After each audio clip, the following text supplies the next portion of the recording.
Así que hoy nos vamos a preparar para escuchar la palabra del Señor.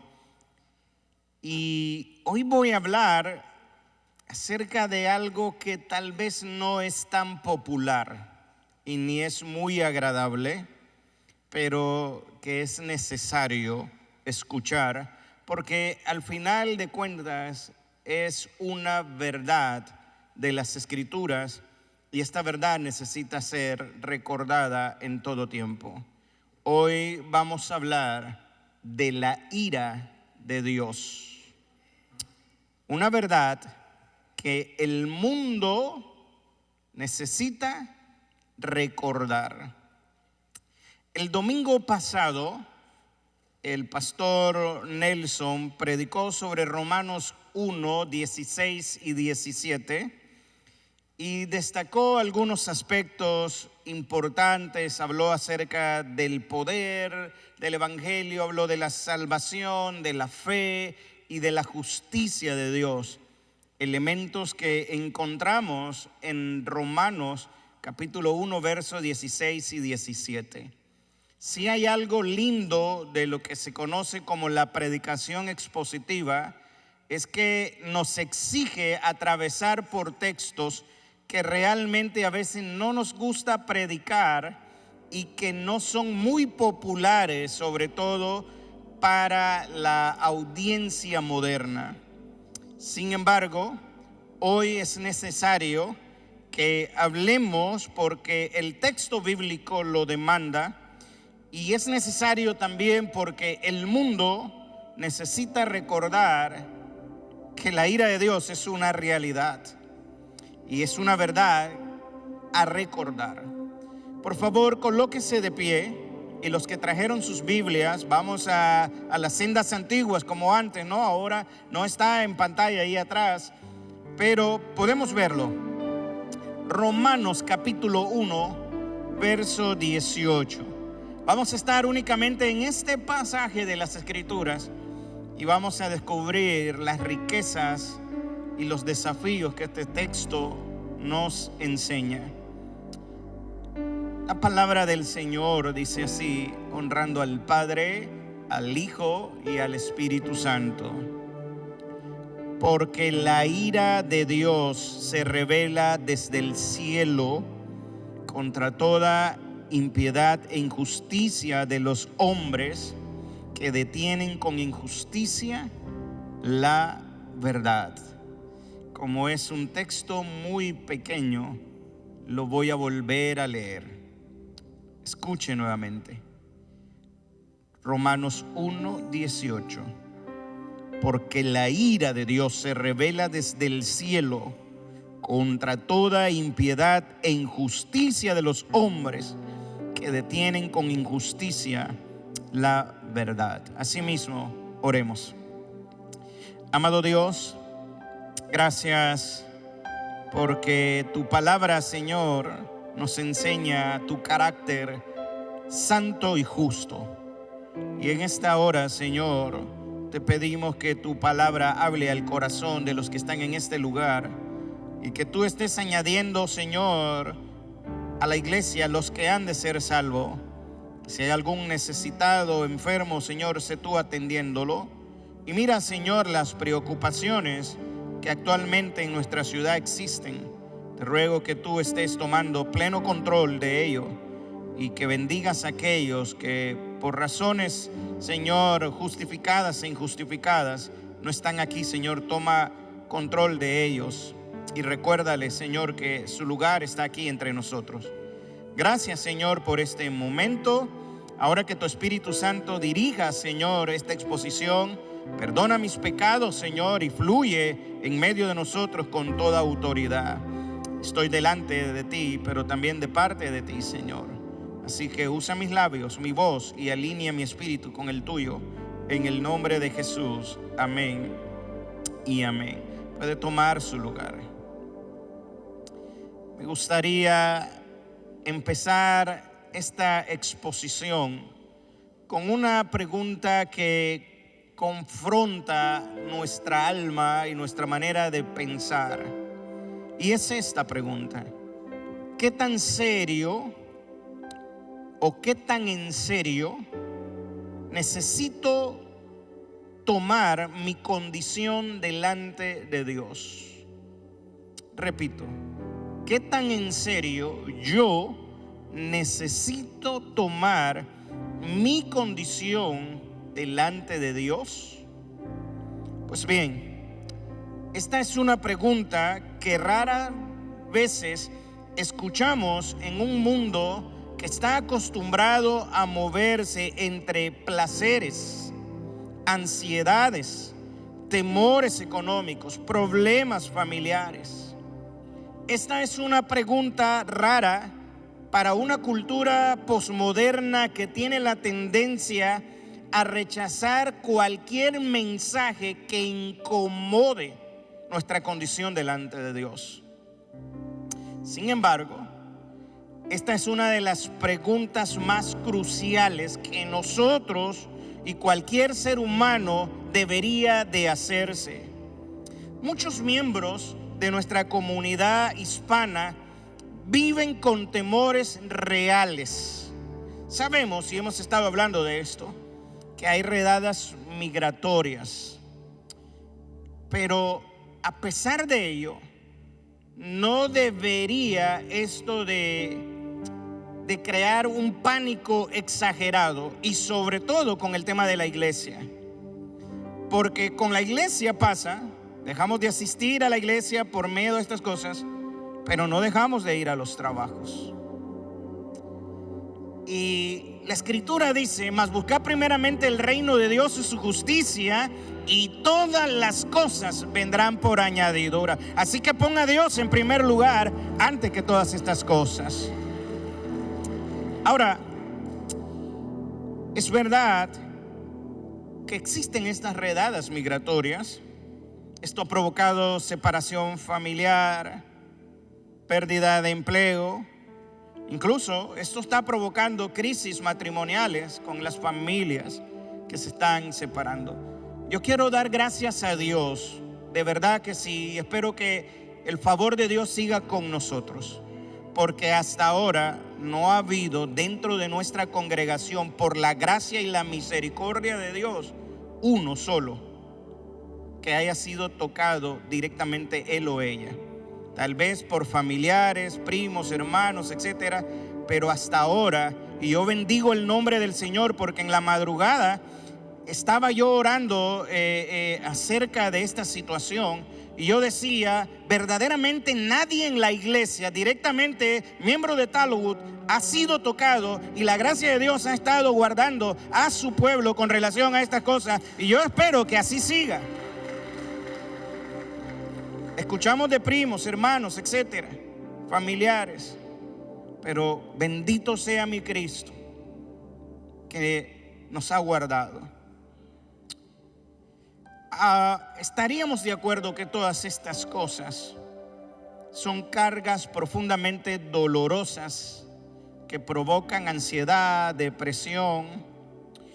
Sin embargo, quiero que reflexionemos en esto, porque es lo que las Escrituras nos trata de enseñar ahora. Y es que Pablo nos recuerda a través del texto que leímos que aunque estos temores son reales, estas redadas, estas persecuciones son reales, déjame decirte, tú que estás preocupado por esto, hay un peligro mucho mayor que este. Y es un peligro eterno que muchos no se atreven a enfrentar. Y es el hecho de estar, escuche bien, bajo la ira de Dios. El mayor problema del hombre no son las persecuciones que están dándose hoy en día. Por cierto, no son nuevas, siempre han existido. El mayor problema que tiene el hombre es su condición que tiene delante de Dios. Y cuando digo que las persecuciones no son nuevas, es porque en la antigüedad, especialmente los cristianos, fueron perseguidos A diferencia de nosotros y muchos de nosotros que son enviados de regreso a nuestros países, a los cristianos los llevaban a celdas de tortura, los llevaban para ser devorados por fieras, para ser utilizados como antorchas humanas, crucificados, decapitados, etcétera, etcétera. Y una de las cosas que las persecuciones provocaron, y el diablo creyendo que podía erradicar el evangelio, fue que entre más persecuciones había, más el evangelio se proclamaba, más se alcanzaban personas para Jesucristo. Por lo tanto, en medio de esta crisis deberíamos de levantar nuestra voz para predicar a Cristo. Ahora, Pablo, después de hablar de que el evangelio es poder de Dios, y dice que es poder de Dios para salvación a todo aquel que cree, ahí lo dijo en Romanos 1:16, y después de afirmar que el evangelio, que solamente en el evangelio podemos encontrar la justicia de Dios que se revela a través de este evangelio. Pero ojo, y entre paréntesis, cuando Pablo habla de la justicia de Dios, no está hablando de justicia social, tampoco habla de la retribución o la redistribución económica o de las reformas estructurales, terrenales. No. Pablo se refiere fundamentalmente a la justicia que Dios otorga al pecador para salvar su alma. Y este es un tipo de justicia forense que expresa la idea de veredicto o de sentencia.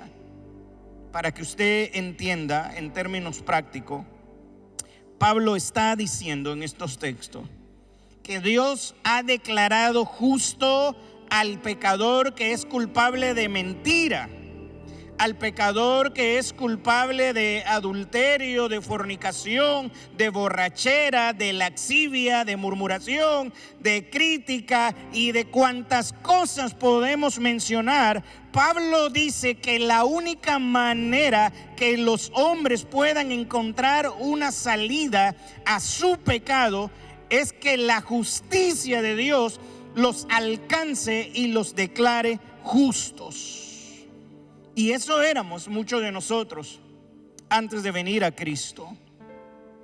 Así que la idea es que Pablo dice, la justicia de Dios declara justo al pecador culpable, no porque usted o yo hayamos alcanzado algún mérito, ni porque seamos académicamente eminencias, no, sino porque Cristo llevó sobre sí nuestra condena.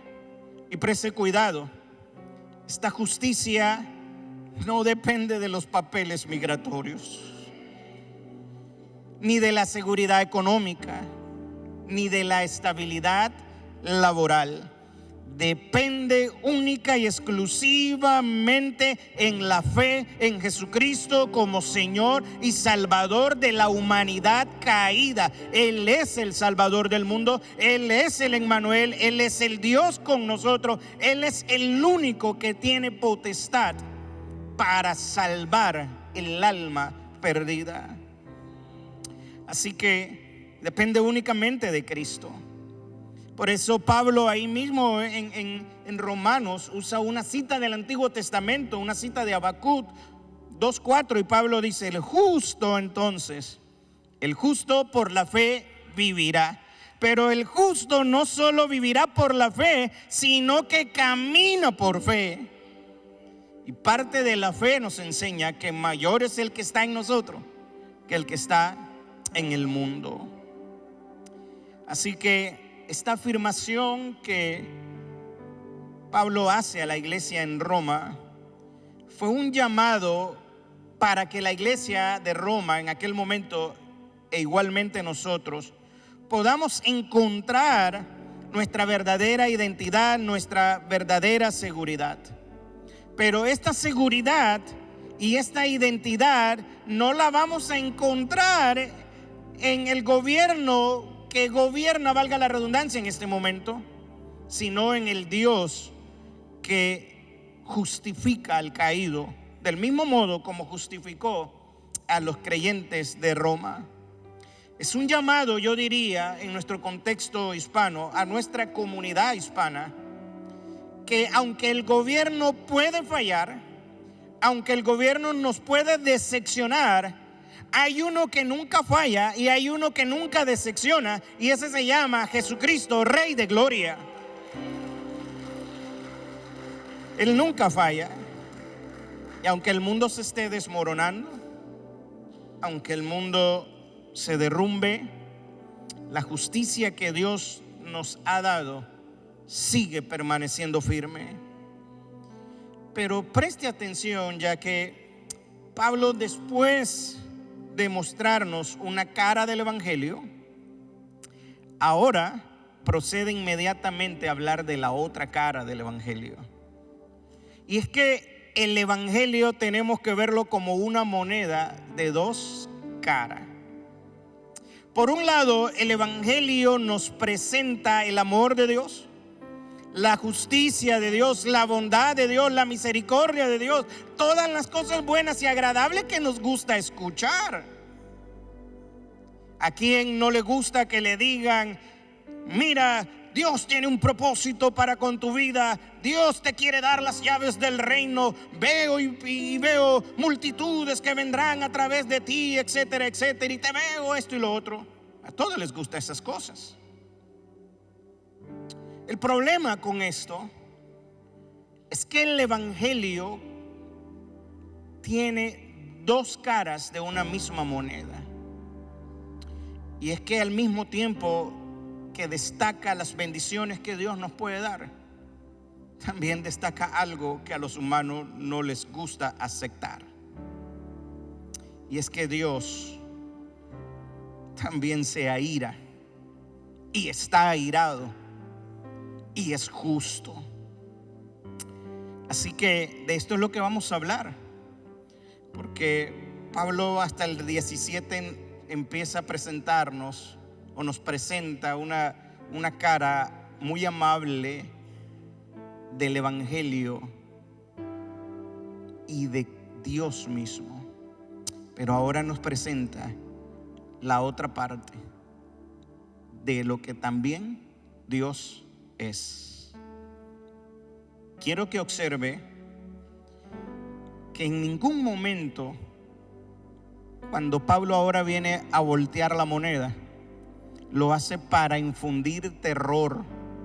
No ese es el propósito, sino para que los que hemos sido alcanzados por Jesús aprendamos a valorar la gracia que nos alcanzó.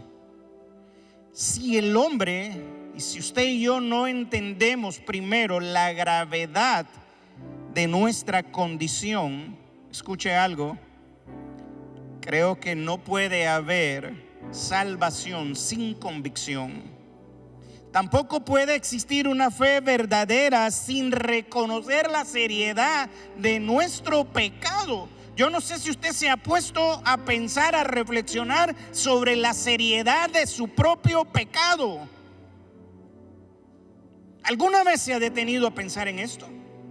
¿Qué tan grave es su pecado y qué tanto lo separa de Dios? El ser humano no quiere pensar en esto.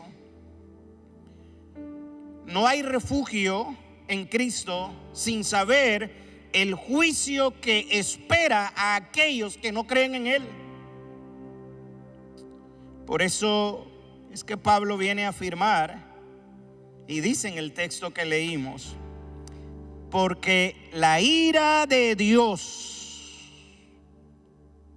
se revela desde el cielo contra toda impiedad e injusticia de los hombres que detienen con injusticia la verdad.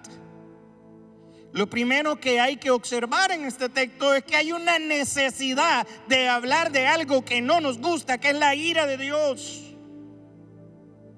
Todos queremos que nos hablen de bendiciones y esperanzas y estas cosas que son buenas, pero el texto inspirado por el Espíritu Santo.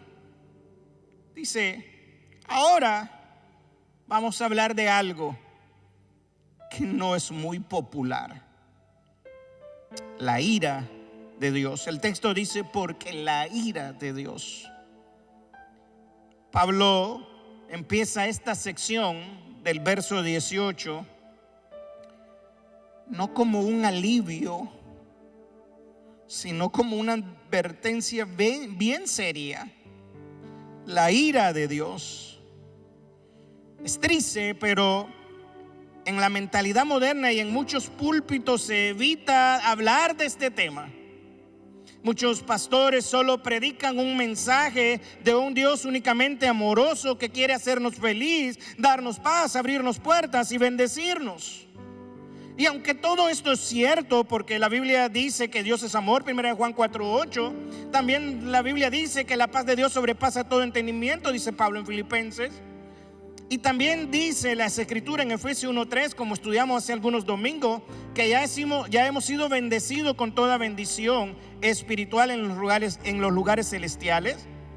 Todo esto es cierto para los que están en Cristo Jesús, pero no es el cuadro completo de la historia del Evangelio, no es el cuadro completo de toda la Biblia. Y de esto tenemos que prestar atención. La Escritura también nos revela que Dios es santo. Dios es santo, Dios es justo. Y aquí le va algo que no nos gusta, pero Dios también está airado todos los días contra el pecador. Y esto es fuerte. Primera de Pedro capítulo 1 verso 15 y 16, Pedro dice, escribiendo las palabras del Señor: sé santo porque yo soy santo. El salmista, por su parte, hablando de que Dios está airado y que está airado contra el pecador, dice: Dios es juez justo.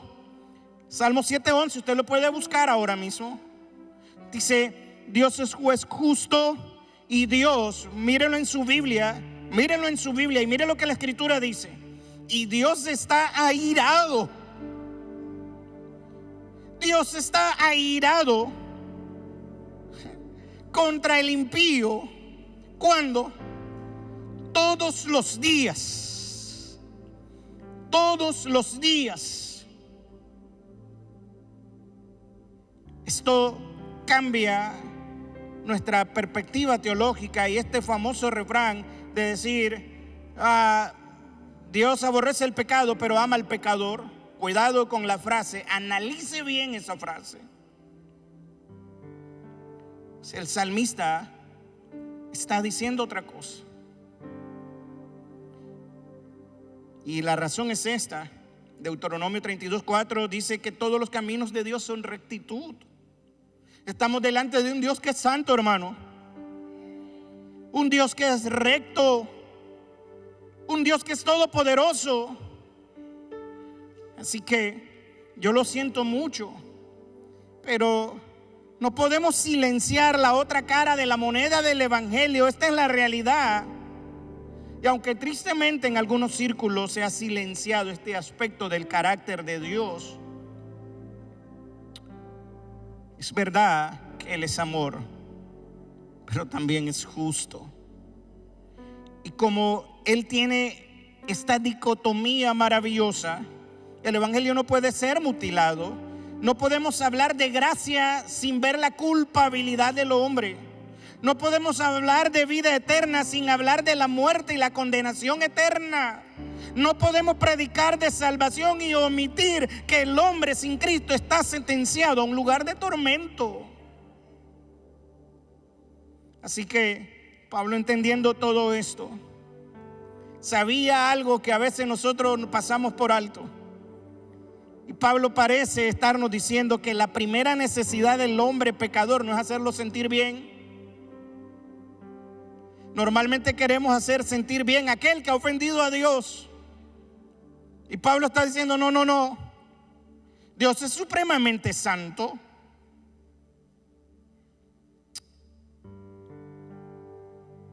Pablo lo que viene a decir: ojo con aquellos que quieren suavizar el Evangelio. El pecador necesita saber que está, hermano, esta es una verdad profunda, pero el pecador necesita saber que está bajo el juicio de Dios, está bajo la ira de Dios. Este es el evangelio. Por eso es que Él es las buenas nuevas. Jesucristo es la buena nueva de salvación, para sacarnos de la sentencia de esa ira, para sacarnos de las tinieblas a la luz admirable, para darnos un nuevo estatus de hijo de ira a hijo de Dios. Bendito Cristo, porque nos compró con su sangre. Así que el hombre necesita entender que nadie busca un Salvador si no sabe que necesita salvación. Cuando nosotros rendimos el corazón al Señor, lo hicimos porque necesitábamos salvación. Nadie corre a un refugio si no sabe que está en peligro. No se aprecia la cruz si no se comprende el peso del pecado. Hablamos de la cruz de Cristo y aunque la tratamos de ilustrar, todo el sufrimiento de Cristo en la cruz y toda la tortura que Él tiene en el momento en el que es maltratado físicamente, no solamente sufrió físicamente, sino que también sufrió espiritualmente, pues el Padre se tuvo que apartar de Él en algún momento de la historia, porque Cristo estaba cargando el pecado nuestro. Y por eso lo vemos ahí en el Calvario decir: Elí, Elí, lama sabachthani, Dios mío, ¿por qué me has desamparado? Y es que este Dios santo no puede convivir cuando hay este tipo de cosas. En Romanos 7, del 7 al 10, encontramos que la ley revela el pecado y produce muerte, pero también nos muestra la necesidad de Cristo. Así que lo primero que quiero señalar es que este es un tema que nosotros debemos de abordar, no omitir, tocarlo. En segundo lugar, y sobre el mismo verso, el texto dice: porque la ira de Dios, Romanos 1:18, se revela desde el cielo, se revela desde el cielo. El carácter de esta ira es santa porque Él es santo, es justa porque Él es justo, y es necesaria porque la justicia de Dios la demanda. Esta ira tiene una fuente divina, la ira de Dios. La palabra ira, hoy hablaba en la escuela dominical, viene de un vocablo griego, orgé. Hay de aquellos que se llaman Jorge. Orgé es la palabra griega para ira. Y el vocablo orgé describe una indignación constante y que es justa y que es necesaria. Por eso hablamos de que la ira tiene carácter justo y necesario. Pero quiero que piensen esto: esta ira no es una explosión emocional como la que acostumbramos nosotros. ¿Cuántos de nosotros nos enojamos? Y cuando nos enojamos, perdemos el juicio, los sentidos, gritamos, decimos, bueno, algunos malas palabras, y pelean, y entre más gritan, más se impone, y la esposa le dice al esposo, y el esposo contraataca, y van. ¿Cuánto les ha pasado? Levanten la mano todos los iracundos. Ha pasado. Amén. Pero en el caso de Dios no es una explosión emocional como nuestro enojo humano, que es impulsivo y que contamina al hombre, y debido a que el hombre está contaminado por el pecado. Un momento de ira puede dañar toda una vida. Porque un momento de ira puede hacer que alguien saque un arma y asesine a alguien. Un momento de ira puede ser que alguien golpee a alguien. Mi hijo no está hoy con nosotros, está con sus abuelos. Pero hace que la semana pasada, en viernes, estaba esperando a mi hijo en la parada del bus cuando ya venía de regreso. Estaba con mi hija ahí esperándolo. Entonces él se baja, pero yo veo un grupo de muchachos adolescentes, jovencitos de 18, 19 años, ahí en la esquina donde el bus está. Y veo que el niño se monta en el carro, pero le veo los ojos medio lloroso. Y le pregunto, ¿qué te pasa? Y él dice, no, nada. Y la hermana que está ahí le dice, tú estás llorando. Y comienza a llorar. ¿Y qué te pasó? No quería decir, ¿qué te pasó? Y entonces, como no me quería decir, yo me enojé. ¿Pero qué te pasó? Bueno, en mi enojo voy a donde están los muchachos y me estaciono así enfrente de ellos y le digo, porque pensé, alguno de ellos a lo mejor cuando pasó lo golpeó por maldad, pero yo iba muy enojado. ¿Y quién de ustedes golpeó a mi hijo? No, ninguno. ¿Quién es tu hijo? No, ninguno. Y sigo el bus y detengo el bus. ¿Quién de ustedes? Le digo a la driver, apréndase esto, los cubanos le dicen guagüera a la que maneja el bus. Y le digo a la chofer que mi hijo estaba llorando, pero yo estaba enojado. Cuando me doy cuenta quién le pegó, hermano, era un niño de 5º grado. Aquí los alimentan muy bien. El niño estaba así, literal, grande. Me dio un poquito de más enojo, pero todo ese enojo desencadenó en que mi hijo lo avergoncé. Sintió miedo porque yo reaccioné con enojo, porque él no quería que yo lo expusiera delante de sus compañeros, y yo no me percaté de eso. Tuve que ir 2 días a la escuela, llevarlo en la mañana, buscarlo por la tarde, orar con él. Bueno, hasta el pastor Glenn Powell lo oró por él. Teníamos a todos orando.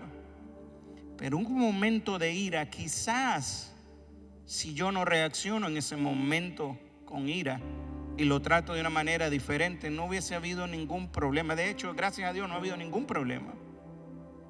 Pero un momento de ira puede causar desastre, una mala contesta, y nos pasa. Y los hombres somos más ásperos, más groseros. Bueno, hay mujeres también que se ponen de tú a tú con los hombres, pero Pablo dice que no seamos ásperos. Pablo dice que tratemos como vaso frágil al sexo opuesto. Pero nada de esas cosas a veces las hacemos. Hay hombres que saben mucho de Biblia, pero no saben cómo tratar ni al cónyuge ni a los hijos. ¿De qué te sirve saber tanta Biblia si no lo llevas ahí? Por eso estamos aquí en este proceso, pero no es el tema.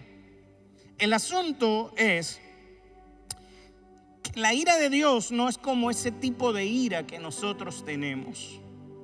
No es humana, no es un impulso de esos. Y hay algunos que son fósforos. ¿Sabe lo que es el fósforo, no? Lo enciende, medio lo...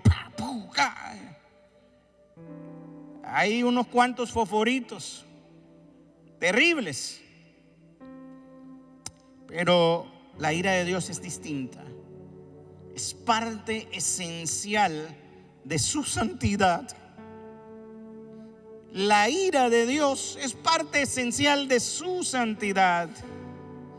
Dios aborrece perfectamente lo que es contrario a su carácter perfecto. Así como ama perfectamente la justicia, odia también perfectamente la maldad, dice el salmista. Dice el escritor a los hebreos, replica esto. El salmista dice: has amado la justicia y has aborrecido la maldad, en el Salmo 45:7. Así que Dios ama la justicia, aborrece la maldad.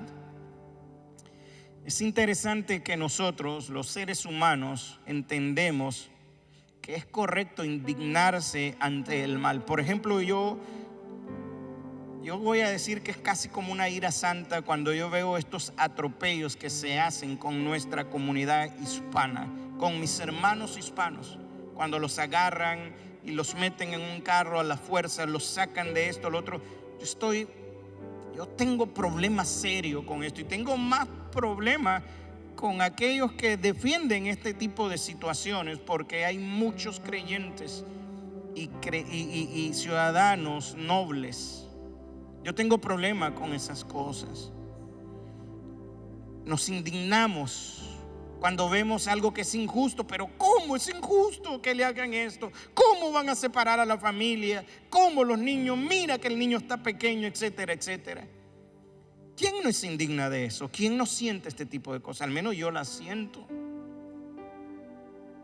Pero ahora piensen esto: si nosotros nos indignamos, nosotros nos indignamos ante el abuso, ante la corrupción, ante la injusticia, ante la crueldad,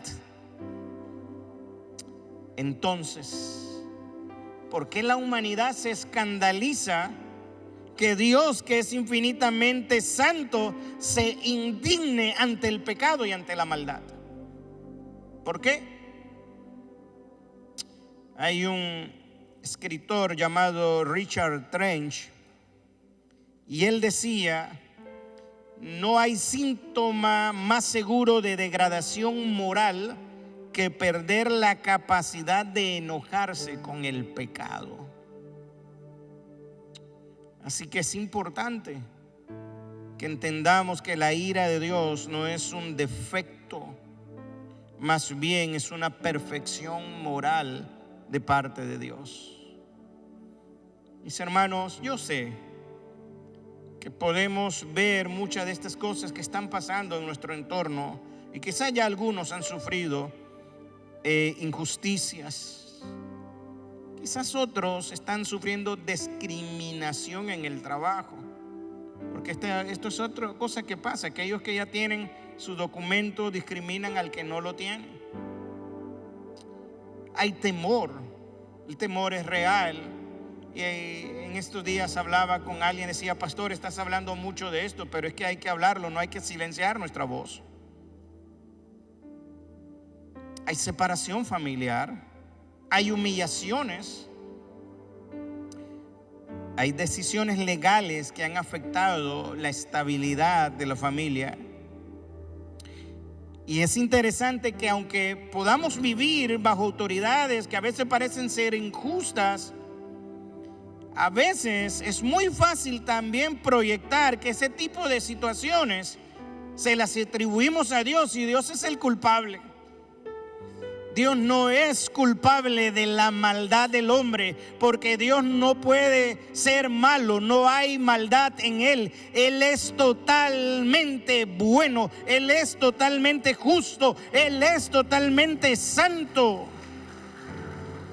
Por eso es que decimos: Dios es bueno, y respondemos todo el tiempo.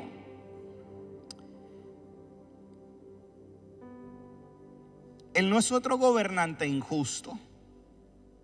Él no es arbitrario, ni tampoco Dios es cambiante. Todo lo contrario, el Evangelio nos enseña que la ira de Dios siempre es justa, nunca se equivoca, nunca oprime y nunca abusa de nadie. La ira de Dios, escuche bien, nunca se equivoca, nunca oprime y nunca se equivoca, nunca abusa. Esto quiere decir que, a diferencia de algunos gobiernos, Dios jamás confundirá al inocente con el culpable, como quizás ocurre en esta época. Jamás castigará por error, Jamás actuará por impulso como muchas autoridades humanas que existen hoy en día.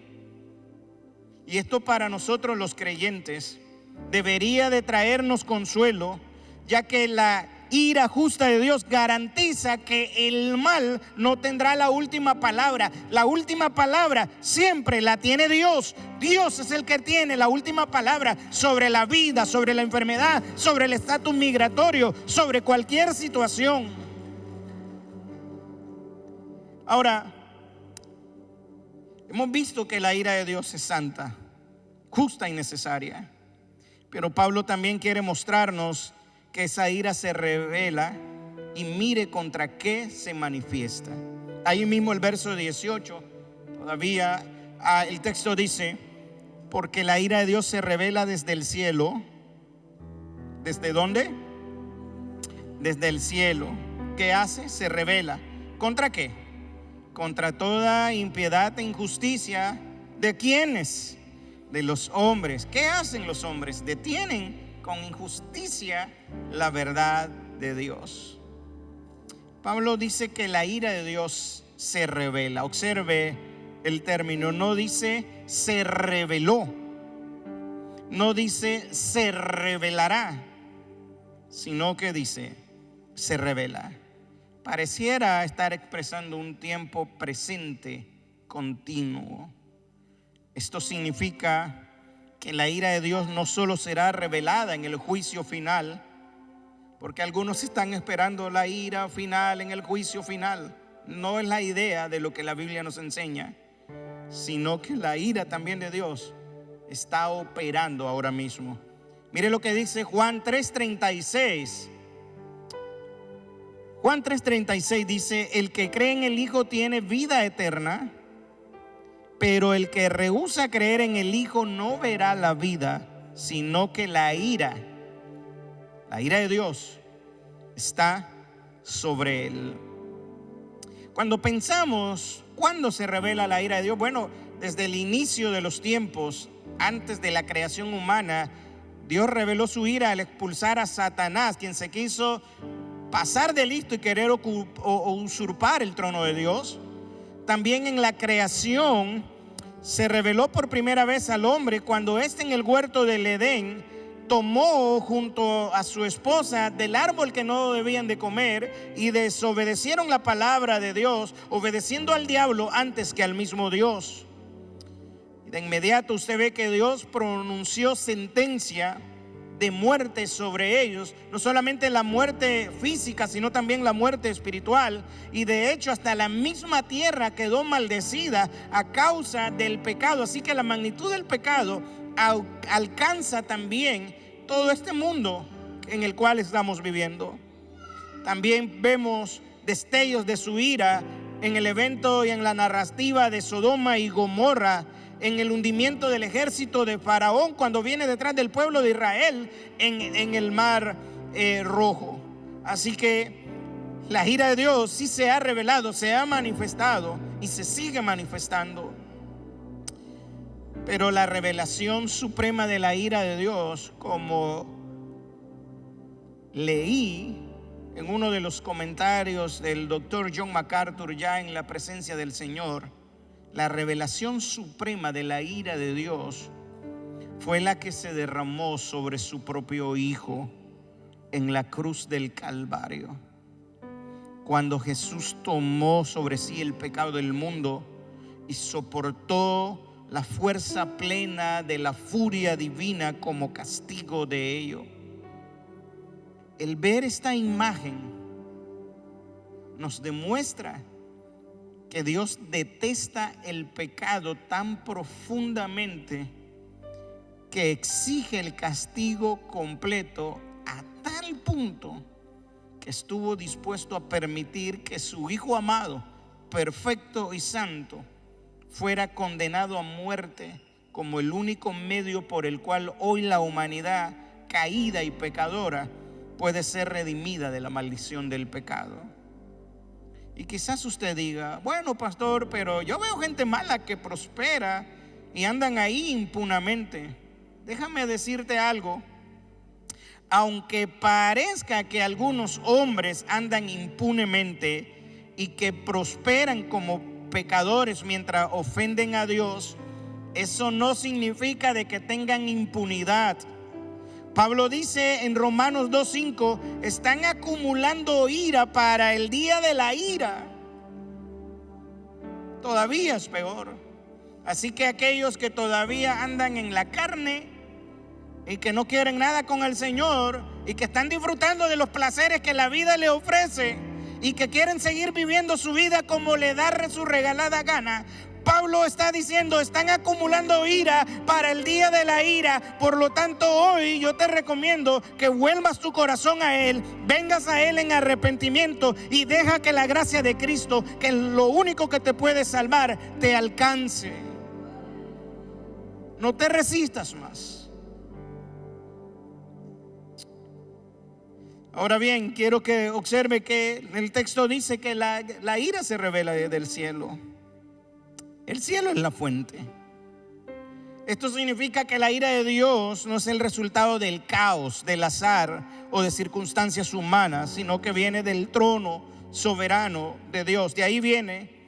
Y esto lo único que indica es que Dios sigue estando en su trono de gloria y que el cielo es quien realmente gobierna. Dios ejecuta su juicio con precisión perfecta. Y es importante recordar en estos tiempos, una vez más, en donde nuestra comunidad está viviendo aterrorizada por decisiones gubernamentales, injusticias migratorias o sistemas sociales quebrantados, que a lo que debemos realmente temer no es a estas cosas, es a la ira de Dios. El mensaje es claro. No es al imperio romano al que debían de tener miedo, sino al Dios del cielo. Es al Dios del cielo. Esta ira se revela contra toda impiedad e injusticia.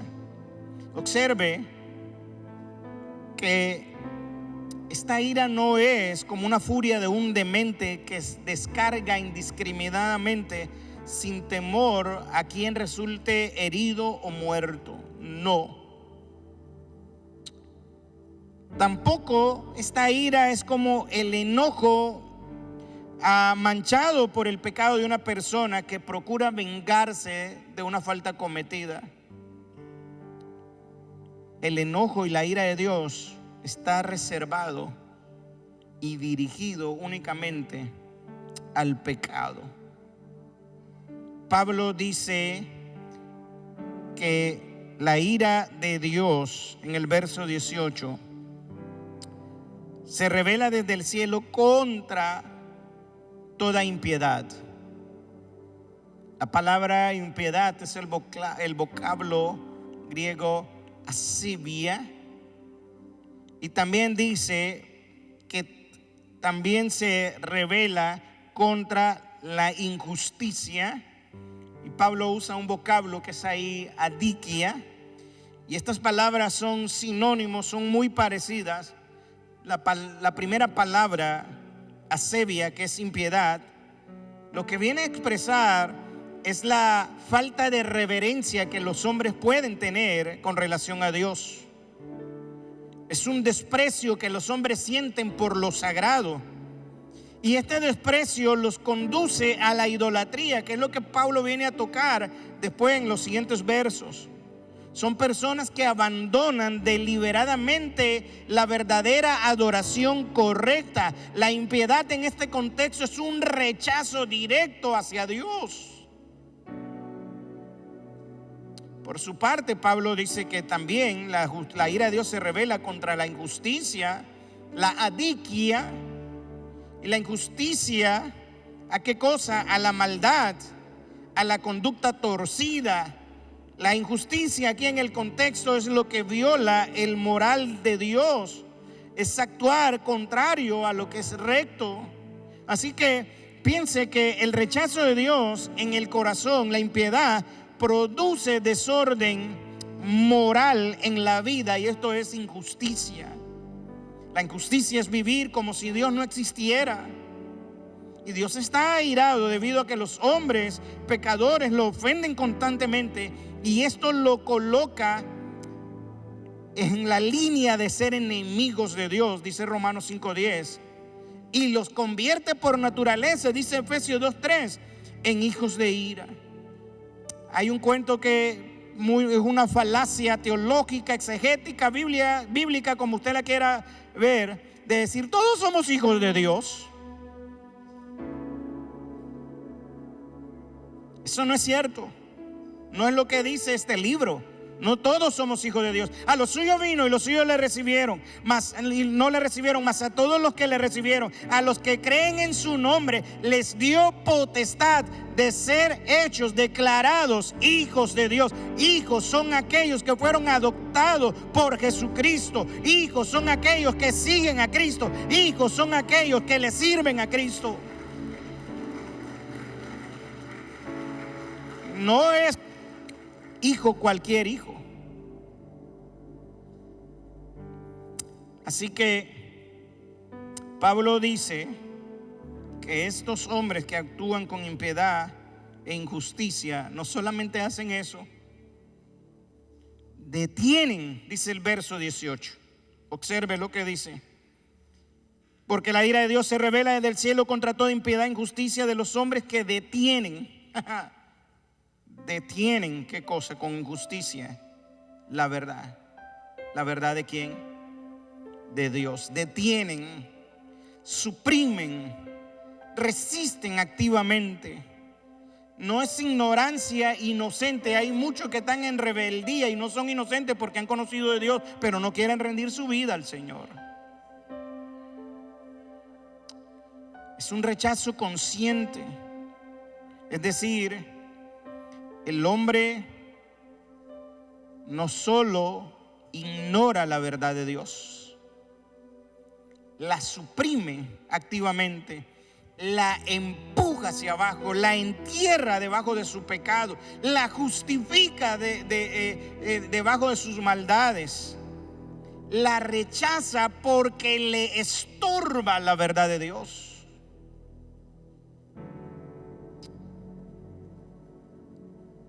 Pero Dios se ha revelado en la creación. El hombre no tiene excusa. Aunque el hombre quiera suprimir, enterrar, rechazar la verdad de Dios, no hay ningún ser humano sobre esta tierra que pueda ocultar la verdad de Dios. Basta con salir una mañana, abrir la puerta y mirar los cielos, porque los cielos cuentan su gloria. Basta una noche pararse y ver el cielo estrellado y la luna y ver que cada una de ellas fue llamada por su nombre, por el Dios Todopoderoso. La creación misma, el diseño inteligente de esta creación nos dice que hay un Dios supremamente sabio, supremamente moral. No hay excusa de decir no, ¿cómo voy a creer en Dios? A Dios no lo puedes meter en un laboratorio. Dios está inmanente y trascendentemente. Está en el corazón de los que han venido a Él, pero está también en el mundo, en el universo, gobernando.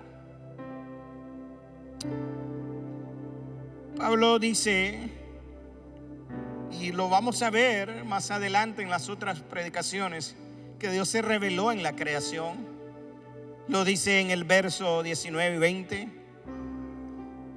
A pesar de que Dios se ha revelado y que nos ha mostrado el único camino que nos puede llevar al Padre, aún con todo y eso, la humanidad ha preferido, como dice Juan capítulo 3 verso 19 y 20, amar más las tinieblas que la luz. ¿Sabe por qué usted no está rendido totalmente? porque usted ha decidido amar más la mentira que la verdad, más las tinieblas que la luz, más al diablo que a Dios.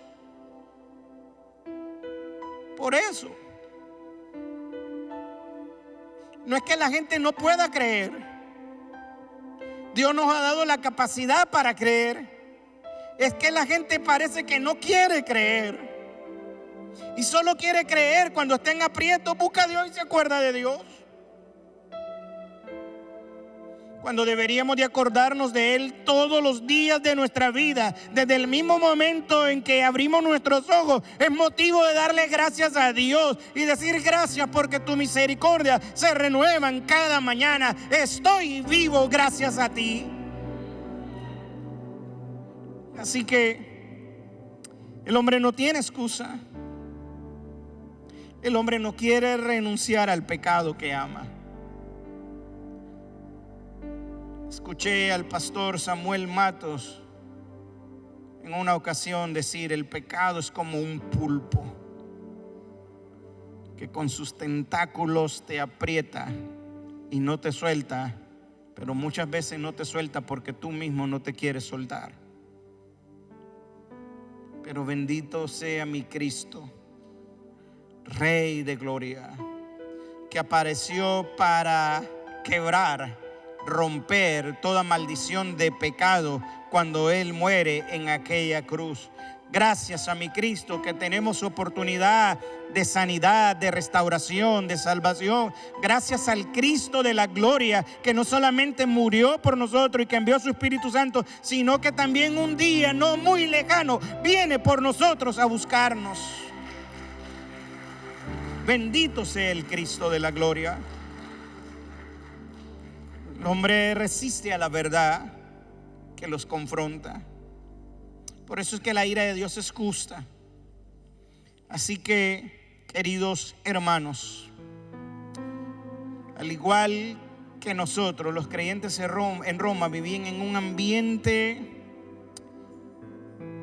moralmente decadente, espiritualmente confuso, políticamente opresivo. Pero ellos necesitaban entender que la verdadera amenaza no era la del emperador o la del presidente, en este caso de los Estados Unidos, sino que a lo que deberían de tener temor era a la ira de Dios sobre un mundo que rechaza la verdad de su evangelio. La iglesia de Roma necesitaba evaluar que aunque la cultura de Roma era aceptable en su entorno, no era la cultura como tal lo que les condenaba, sino el rechazo a la verdad de Dios. No es lo que aprobamos, sino es lo que Dios condena. Pablo quería que entendieran que el evangelio no es un adorno espiritual. Pablo quería que ellos entendieran que es una necesidad urgente. Por eso decía: porque no me avergüenzo del evangelio, 2 versos antes, porque es poder, dinamos, es poder de Dios para salvación. Pablo quería que ellos entendieran que había una necesidad urgente para la iglesia, urgente para la iglesia de Roma, para nuestra iglesia y para cada iglesia, y a través de los siglos y de la época que venga en adelante.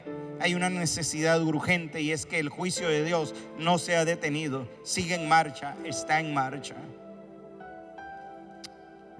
Nuestra comunidad vive bajo estos miedos reales: redadas migratorias, separaciones familiares, amenazas de deportación, pérdidas de empleo, presión emocional, presión económica, matrimonios dañados por este estrés y por esta ansiedad. Pero una vez más, aún en medio de estos temores, Romanos 1:18 nos recuerda una verdad más profunda. El mayor peligro del ser humano no es perder papeles o documentos migratorios, sino perder su alma. La ira de Dios es más seria que cualquier injusticia humana, que cualquier persecución humana. Y en un tiempo donde muchos niegan la ira de Dios, debemos de empezar a proclamarla, pero con amor. Y en una comunidad que sufre por causas que son temporales, porque esto en algún momento tiene que acabar, debemos recordar que Cristo nos salva del verdadero peligro eterno. Ponte de pie. Como ves, la ira de Dios no es un tema para evitar, es un tema que está en las Escrituras. Es una verdad que hay que proclamar con humildad y con urgencia. Sin ella no hay evangelio, sin ella no hay cruz, sin ella no hay gracia. Pablo ha querido que entendamos que el juicio de Dios ya está operando en el mundo y que el ser humano por naturaleza, si no busca del Señor, está condenado. Pero también quiere que sepamos que la justicia de Dios es revelada en el cielo o desde el cielo, y también nos ofrece el único lugar de refugio. Cristo no solamente te libra del miedo presente, también nos libra y nos salva de la ira venidera. Esa es la mayor necesidad de todo corazón humano, y esa es la verdad que predicaba Pablo. Inclina tu rostro, vamos a orar. Si hay alguno que sabe que necesita ponerse a cuentas con Dios, es un buen momento para hacerlo. Amado Dios, en el nombre de Jesús, en esta hora te damos gracias, Señor, por tu amor, por tu bondad, por tu misericordia. Te ruego que si hay alguno que ha sido tocado con esta palabra, Señor, tú le toques, Señor, en su espíritu, en su alma, y que tú te glorifiques, y que hoy, Señor, pueda haber sanidad, reconciliación, restauración contigo. Gracias por tu poder, gracias por tu Espíritu Santo. Y si hay alguien en esta mañana que nunca ha rendido su vida al Señor Jesucristo y que desea hacerlo, no lo estoy invitando a que se convierta a una religión o alguna iglesia. Lo estoy invitando a que rinda su vida a Jesucristo, que entienda que sin Él usted está perdido, que lo necesita y que Él es la única verdad, Él es el único camino y Él es la única vida. Si hay alguien en esta mañana que necesita rendir su vida a Jesús, me gustaría orar por ti y ver tu mano levantada. Si estás por ahí, me gustaría orar por ti. Si hay alguien que quiere entregar su vida a Jesús, si hay alguien que quiere hacerlo, Dios te bendiga. Alguien más, ya vi tu mano levantada, alguien más quiere hacerlo. Alguien más, Dios te bendiga. Alguien más, alguien más. Padre, bendice, Señor, estas manos que se han levantado. Señor, yo te ruego que en el nombre de Jesús tú estés trayendo, Señor, salvación, Señor, sobre sus vidas. Gracias por la rendición a tu palabra y al evangelio de la gracia. Gracias por todo. Bendícenos, guárdanos y bendice a estas familias en el nombre de Jesús. Amén y amén.